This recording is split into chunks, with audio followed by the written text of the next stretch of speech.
Hello, this is part two, talking about, relationships and narcissists and different things like that. So here we go. Yeah, so like I was saying before, narcissists need you to make it clear to them that you are under their spell in a way, like they'll even fake I love you just to see if you truly, truly want to say it back. And obviously broken people and non-broken people would love to believe that someone loves them and accepts them exactly how they are. Who wouldn't want that? You know what I mean? But it's like with a narcissist, it's extremely, extremely difficult because it's almost, it's like a Stockholm syndrome, but it's not quite the same because you're not okay with their agenda. You don't know they mean you harm. You don't know it's a fake mask they're wearing. With Stockholm syndrome, it's different because someone kidnapped you and then you started sympathizing with your abuser or your captive, maybe to their cause, or maybe, I don't know. It's different, I think. Yeah. The trauma bond created between a person who's dating a narcissist is different than Stockholm syndrome, I think.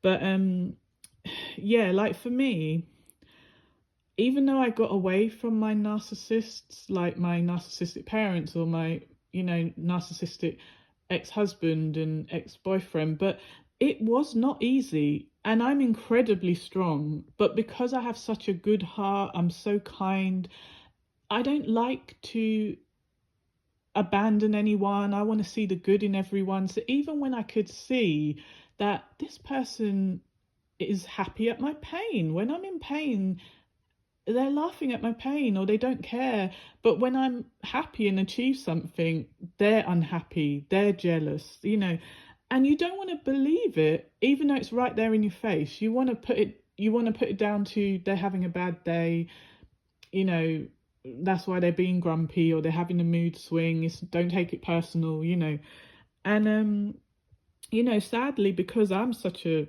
angry person, and once I get disappointed and you mistreat me and abuse me, I'm gonna take revenge on you. Sorry, to me it's needed to teach you a lesson. An eye for an eye, righteous vengeance. To me, if you do unforgivable things, that either the law won't help you or help me deal with you, or can't help you, whatever, because the law doesn't cover that behavior. Like they've abused you, but it doesn't, you can't get them arrested or whatever. But then who's going to teach them a lesson? It has to be you. And I don't think that revenge is bad. When someone's gone out of their way to abuse you over long periods of time, like, why wouldn't you be well within your rights to take revenge?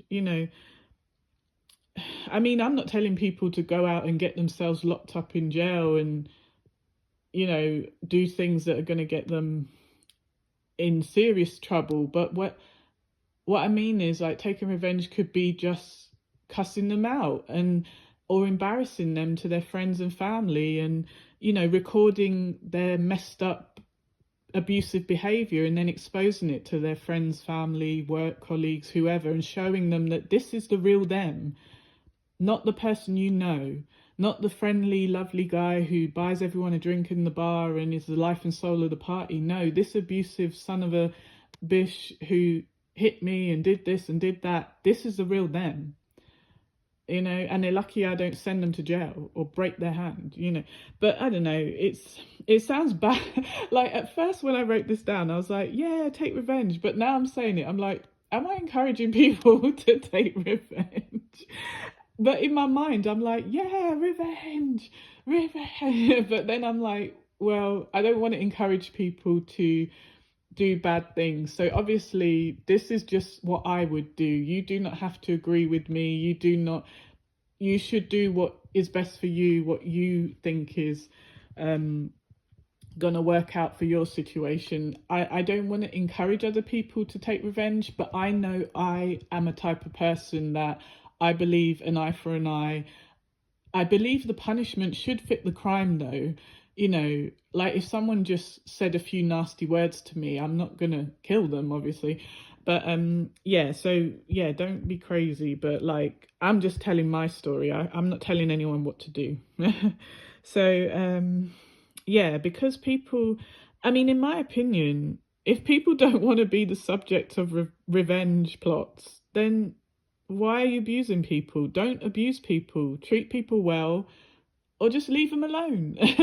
Like, but the sad thing is, narcissists, people with true personality disorders, they are compelled to mistreat people. It is part of their disorder. Just like me having OCD makes me hate germs and not want to touch certain things, and makes me want to wash my hands twice and then use sanitizer after I've washed my hands, makes me, really, really super irritated if someone doesn't put something straight on the table or something. It's a stupid compulsion. I cannot control how it makes me feel. And the same is with the narcissist. They cannot control this terrible, cruel behavior. They're gonna love bomb you in the beginning to trap you, and then they're gonna abuse you. Then it's approach, avoid, even if you live in the same home. Obviously, if you don't live with them, it's easier for them to avoid you, and then they punish you with the distance and the not phoning you. And 1 minute they're telling you you're so beautiful and they can't live without you, and then you don't hear from them for a whole month, and you're like, hello, where did you go? You said you were with me and I'm your girl and you're my guy. Where did you go? And then they will make you jealous, as if they've been entertaining other people. That's why they weren't talking to you, even if they've just been sitting on their ass doing nothing, wasting their life, feeding their addictions. You know what I mean? But or if they're the real scumbag ones, will be out cheating and gaining tons of other sources of supply. Because some of the narcs, if they're cerebral, they don't go out and constantly sleep around, because they need their victims to be invested. So obviously, one night stands, those people are not invested in them. They are using someone and someone is using them. Even if the woman feels more used than the man, someone that is, it's more a level of superficiality. But yeah, it's really strange how some, I think it's, the word is somatic. If they're a somatic narcissist, they sleep around a lot. It's like they must conquer multiple people, and then they want to keep those people hooked to them. So they're destroying multiple people at once, or ghosting multiple people at once. So the ones they're ghosting, they will ghost them and then be hanging out with the other lot. And then when they switch around and do vice versa, so they got loads of people through different mediums, social media or Snap or WhatsApp or Facebook, they, even if it's like it might seem surface level, but to them it's a source of supply. Oh, this one, I like the way she talks to me dirty, but this one she talks to me loving, or this one she sends me nudie pics, or this one she'll phone me every day, and I'd like that, or this one, this or that. It's like they're just using everyone like a service provider, but they don't care about you personally as a person, for any good you have or any good you do. They just want to use you. They just like you for what you can do for them that makes them feel better. But then they'll still abuse you even after you give them everything they want. That's how effed up they are. It's really sad, you know. But people have to remember, nobody on this shitty planet has the right to mistreat you. Nobody. We're all equal in rights and dignity. We all deserve to be treated fairly, no matter what sex we are, or race we are, or sexuality. Everyone is animals, everyone, humans, animals, treat every sentient being that is alive on this planet with respect. Do not abuse animals, do not abuse children, do not abuse people in any way. Going out into the world and doing no harm is the noblest thing. Like, people think that, oh, I need to, make a mark on this world by being a stupid rapper who talks about guns and abusing people and killing people. How are you more important than the janitor who goes out into the world and helps feed the homeless and doesn't do any harm? You know what I mean? Like, yeah, it's a messed up world that people glorify monsters, you know, or they really want to be like the bad examples. It's sad. Anyway, so let me just check my notes. Hold on a second. Do, do, do, do, do.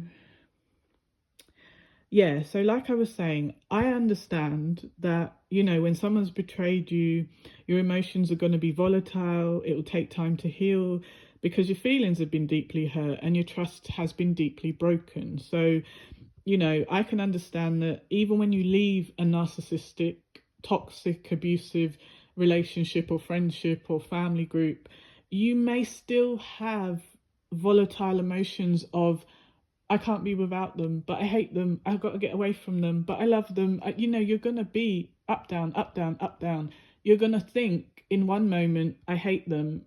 And in the next moment, you want to call them.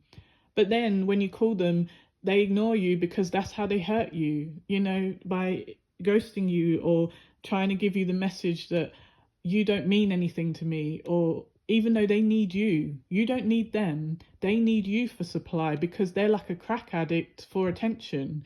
Once you get yourself right and back on track, you'll see how they'll start chasing you.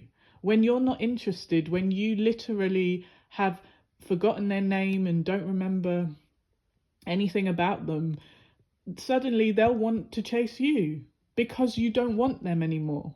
But yet, when you wanted to be there, wanted to support them, was ready to give them money, do anything they wanted, support, and not just financial support, you know. But what I mean is, if they needed it, if they were in dire straits and they needed some money, and you had spare money and you wanted to help them, or you know, or even if you just wanted to drive them to the hospital if they needed it, or they wouldn't even be grateful for that. Even if you saved their life, saved them from drowning, saved them from a fire, they wouldn't even care.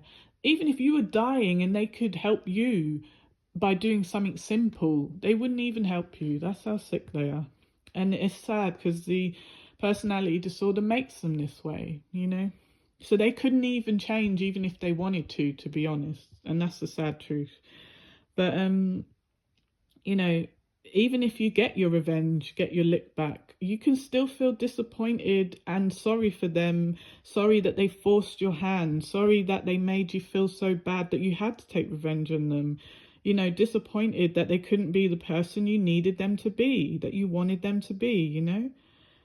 Like you really may still like you literally will feel like withdrawal because the trauma bond is making you feel tricked. Well, it's tricking you into remembering the good times instead of the bad, or if all of it was bad and toxic, is trying to make you not see the truth that there was no good and it was all toxic. You know, it will make you make excuses like, well, he only verbally hurt me, he didn't hit me, he never hit me, so you know, he just called me a fat ugly old bish and you know said that I'll never amount to anything and unlucky that he even looks at me and blah blah blah. But no, but that's not okay. That verbal abuse is you, he's saying things that will destroy your confidence, destroy, you know, the good in you. You know, why allow that? If someone, you know, why would you want to be with someone who wants to make you feel so low, so bad that you can't even break away from them? Like I don't know, it's very sad, it's very hard, you know. It's hard to get away from some people because if you're a good person, then you're going to want to be around the person you love. But then obviously if there's something wrong with the person you love, then some people will be like a martyr and stay around and be like, well, I love them so unconditionally, so I'm just going to stay no matter how much abuse they throw my way, you know what I mean? Which is not fair for you. You deserve happiness and a good life too, you know? And there are so many people in the world, billions of people. Are you really going to throw away your life to stay with someone who wouldn't care if you lived or died? Who probably is out here talking to the whole world except you? Because they'll go out and talk friendly to the whole world, to the people who don't know they're a piece of crap. But then they'll come home and abuse you and talk down to you and treat you like trash. And it's not that the whole world is better than you, but it's just that's how their messed up mind is. The people who are closest to them are the ones they abuse the most, even if it's just verbally.